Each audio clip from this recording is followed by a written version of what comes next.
तो संगवारी हो हमन आगे ग्राम थनौत के मूर्तिकार मिलन चक्रधारी के पास जेना बनाते बहुत सुंदर सुंदर मूर्ति। तो चलो संगवारी हो आप मला जल्दी से दिखातन कौन कौन से मूर्ति बनाए हे इधर ही।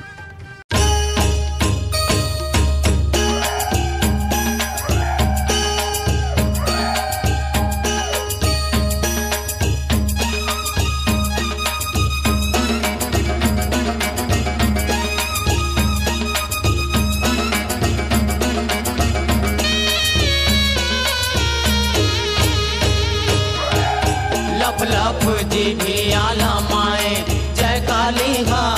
लफ लफ जिभियाला माए, लफ लफ जिभियाला माए जय काली हा, लफ लफ जिभियाला माए,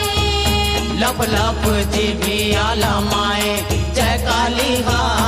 लफ लफ जिभियाला माए, लफ लफ जिभियाला माए जय काली हा, लफ लफ जिभियाला माए। लाल लाल आँखी छटकाए काली माई हा, लाल लाल आँखी छटकाए काली माई हा, लफ लफ जिभियाला माए जय काली हा,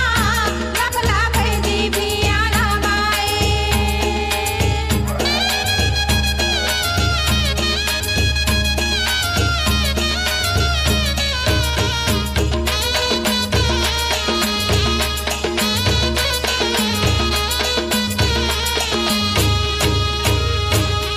बिन बस्तर के निकले दाई वर्णन करो काला,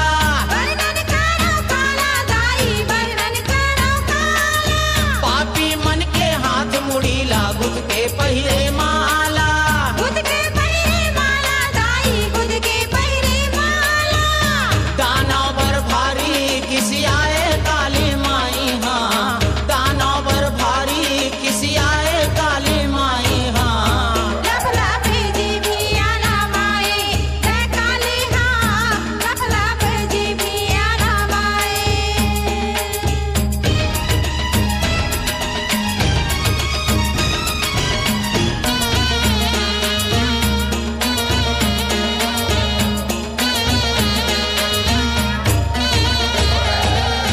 हाथ गोड़ तोर सबो शरीर हाथ दिखे वो केर वचकारी, दिखे वो केरवचकारी माई दिखे वो केरवचकारी, मार झमाझम बिजली कड़के चारों फुट अंधियारी,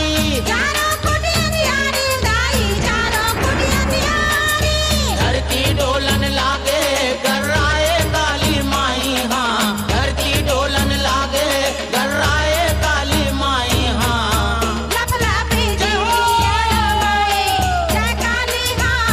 लफ लफ जिभियाला माए।